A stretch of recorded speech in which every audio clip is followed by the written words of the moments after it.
dear friends and welcome to my channel Life with Poo। তো আজকে তোমাদের সামনে আমি নিয়ে আসবো একটা দারুণ সুন্দর ভিডিও, যে ভিডিওটা হতে চলেছে দারুণই ইনফরমেটিভ এবং তোমাদের এই ভিডিওটা ভীষণ কাজে লাগবে। তাই একটু স্কিপ না করে পুরো ভিডিওটা দেখে নাও বিভিন্ন ইনফরমেশনের জন্য। আমাদের উইকেন্ডে দুদিনের শর্ট ট্রিপের জন্য দীঘা অথবা মন্দারমণি, এই দুটো জায়গা কিন্তু বাঙালিদের ভীষণ প্রিয়। তো সেই মতোই আমিও কিছুদিন আগে মন্দারমণি গিয়েছিলাম উইকেন্ডের শর্ট ট্রিপে, আর তোমাদের সাথে যাবতীয় তথ্য শেয়ার করে আমি সেই মন্দারমণির বেশ কিছু ব্লগ তোমাদের সঙ্গে শেয়ার করেছি। এবং এই ভিডিওটাও আমি তোমাদের সাথে বেশ কিছুদিন আগেই নিয়ে আসতাম, কিন্তু বেশ কিছু কারণে আমার এডিটিং করা হচ্ছিল না বলে ভিডিওটা আনতে একটু দেরি হয়ে গেল। তো আজকের ভিডিওটা হবে যে তোমরা ট্রেন ছাড়া আর কিভাবে বাস পথে দীঘা বা মন্দারমণি যেতে পারো, আর সেই বাসে গেলেও কোন বাস তোমাদের জন্য সবথেকে বেশি ভালো সেটাও আমি তোমাদের সামনে তুলে ধরবো, সমস্ত ইনফরমেশন এবং সমস্ত প্রমাণ সমেত। তো আমার ভিডিওটা দেখতে থাকো। অ্যাকচুয়ালি আমি যেটা দেখছি কিছুদিন ধরেই একটা সমস্যা দেখা দিয়েছে। দীঘার জগন্নাথ মন্দির হওয়ার পর দীঘাতে এত পরিমাণে ভিড় বেড়ে গেছে, বা হয়তো অন্য কোনো কারণবশত দীঘা যে হাওড়া থেকে দীঘাগামী যে ট্রেন আমরা প্রত্যেকেই যাতায়াত করি, সেই সমস্ত ট্রেনগুলো ভীষণ লেট হচ্ছে এবং সেই সমস্ত ট্রেনে দীঘা বা মন্দারমণি যারা যাচ্ছেন তাদের পুরো প্ল্যানটা ঘেটে যাচ্ছে। মানে ধরো যে তোমরা প্ল্যান করলে যে দুদিনের জন্য দীঘা বা মন্দারমণি যাবে, তোমাদের ট্রেন গিয়ে পৌঁছাচ্ছে দীঘা বা কাঁথি স্টেশনে দুপুর 2টো বা 3টে, তো সেখানে হাফ বেলা এন্ড হয়ে গেল। তো তোমাদের প্ল্যানটা অলমোস্ট দুদিনের প্ল্যানটাকে 3 দিন বা 4 দিন টানতে হচ্ছে। তো সেই প্ল্যান যাতে তোমাদের মাটি না হয়, আমাদের সবার কাছেই এখন টাইম খুব কম, আমরা দুদিনের ছুটিতে দীঘা বা মন্দারমণিতে ঘুরতে চাই। তো সেই কারণে অল্টারনেটিভ অপশন আমাদের কাছে আছে বাস, কিন্তু সেই বাসের মধ্যেও কোন বাসে তোমরা সবথেকে ভালোভাবে যেতে পারো আমি সেই ভিডিওই তোমাদের সামনে আজকে নিয়ে আসছি।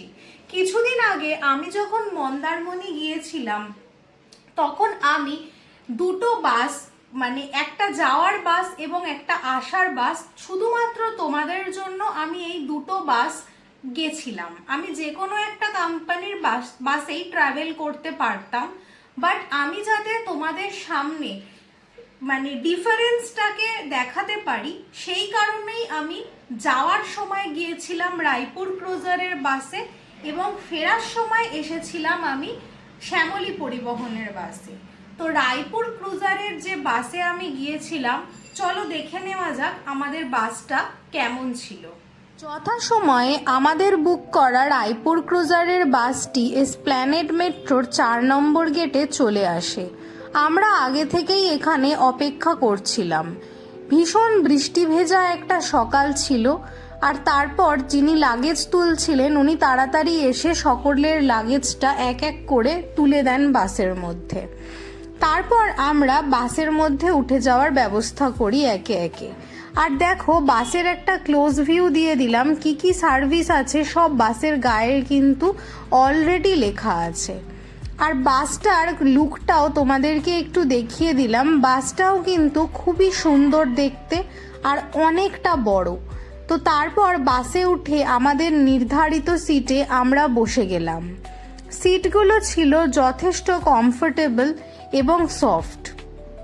বাসের ভেতরের লুকটা তোমাদেরকে একটুখানি দেখিয়ে দিই। প্রত্যেকের জন্য ছিল একটা করে ব্ল্যাঙ্কেট। সেন্ট্রালাইজড এসিতে অনেকের অসুবিধা হয়, সেজন্য একটা করে ব্ল্যাঙ্কেট সবাইকে দিয়ে দেওয়া হয়েছিল। তো এই বাসে সবাই কিন্তু ব্ল্যাঙ্কেট একটা করে পেয়ে যাবে, বিশেষ করে বাচ্চা বয়স্কদের কিন্তু খুবই সুবিধা। এছাড়া ছিল ফুট রেস্ট, যেটা সব হাইটের জন্য কম্প্যাটিবল। এখানে ছিল চার্জারের প্লাগ পয়েন্ট, এখানে পুশব্যাকের প্লাগ পয়েন্ট, ওয়াটার বটল রাখার জায়গা, আর সবচেয়ে গুরুত্বপূর্ণ এই বাসে তোমরা পেয়ে যাবে বেশ কিছু খাবারের আইটেম, যেগুলো কিন্তু তোমরা অর্ডার করে নিয়ে নিতে পারো। 4 ঘন্টার জার্নিতে একটু খাবার পেলে মন্দ হয় না। আর কম্পালসারি হিসাবে একটা করে ওয়াটার বটল তো থাকবেই। এছাড়াও এসি এবং লাইটের ব্যবস্থা তো ছিলই। এখানে এসিটা তোমরা কিন্তু নিজেদের মতো করে অ্যাডজাস্ট করে নিতে পারবে। আর এখানে লাইটের ব্যবস্থাও ছিল, রাতের জার্নি হলে লাইটটাও তোমরা পাবে।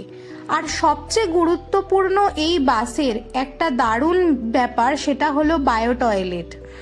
বাসেও যে টয়লেট থাকে, এই প্রথমবার আমি দেখলাম আর এই প্রথমবার পেলাম এই সুবিধাটা। এটা কিন্তু ভীষণ বড় একটা সুবিধা। যদিও টয়লেটটা অনেক ছোট, কিন্তু তাও এটা কিন্তু ভীষণ অনিবার্য আর অত্যাবশ্যক।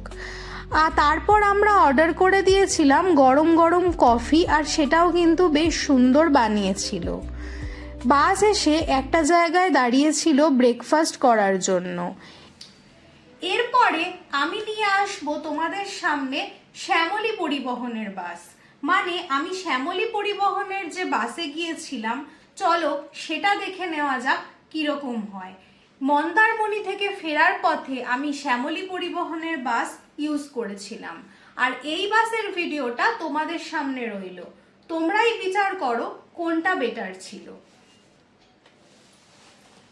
আউলখোলার মোড়ে এসে আমরা আমাদের বুক করা শ্যামলী পরিবহনের বাসটির জন্য ওয়েট করছিলাম।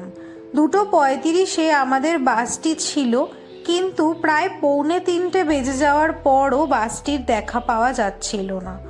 তারপর অনেকক্ষণ পর বাসটি এলো এবং তারপর আমাদেরকে কল করাও হয়েছিল বাস থেকে। আমরা লাগেজ তোলার ব্যবস্থা করছিলাম, কিন্তু এখানে ওই মহিলার সঙ্গে একটা ঝামেলা হচ্ছিল লাগেজ তোলা নিয়ে।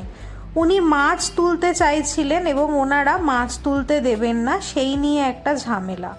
তারপর আমরা লাগেজ তুলে বাসের মধ্যে উঠে গেলাম এবং আমাদের নিজের যে নির্ধারিত সিটটি সেটা আমরা নিজেরাই খুঁজে নিলাম। এবং সিটের মধ্যে বসে প্রথমেই লক্ষ্য করি এখানে কোনো রকম কোনো ব্ল্যাঙ্কেট দেওয়া ছিল না। আর সেন্ট্রালাইজড এসি হওয়ার দরুন প্রচণ্ড পরিমাণে ঠান্ডা লাগছিল। আর এসি নিজের মতো করে অ্যাডজাস্ট করার ব্যবস্থাও এখানে কিন্তু ছিল না। ওনাদেরকে অনেকবার এসি কমানোর কথা বলার পরও ওনারা কিন্তু সেই ব্যবস্থা করেননি, যার জন্য প্রত্যেকটা প্যাসেঞ্জারেরই প্রচণ্ড পরিমাণে কষ্ট হচ্ছিল আর প্রবলেম হচ্ছিল। তারপর হঠাৎ করে আমি লক্ষ্য করলাম আমার পায়ে খুব লাগছে।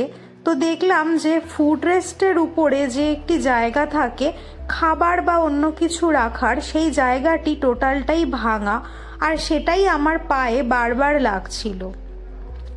এমনকি ওয়াটার বটল রাখার যে জায়গাটা ছিল সেটাও ছিল সম্পূর্ণরূপে ছেঁড়া।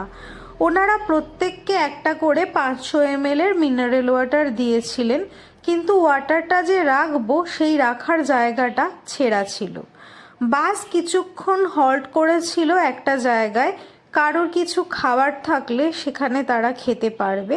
তো তখনই আমরাও সেখানে নেমেছিলাম এবং বেশ কিছু খাবার আমরাও খেয়েছিলাম। তারপর বাস আস্তে আস্তে স্প্ল্যানেডের দিকে এগোতে লাগলো। সবশেষে তোমাদের সামনে নিয়ে আসি আমি আমার মতামত।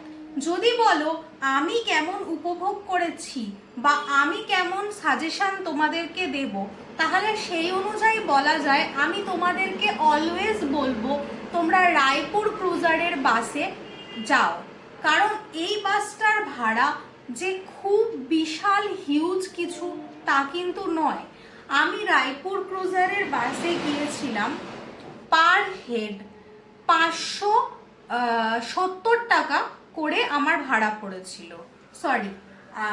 আমি রায়পুর ক্রুজারের বাসে গিয়েছিলাম আমার পার হেড 600 করে ভাড়া পড়েছিল, এবং এই 600 ভাড়াতে আমি কিন্তু এতগুলো সার্ভিস পেয়েছিলাম।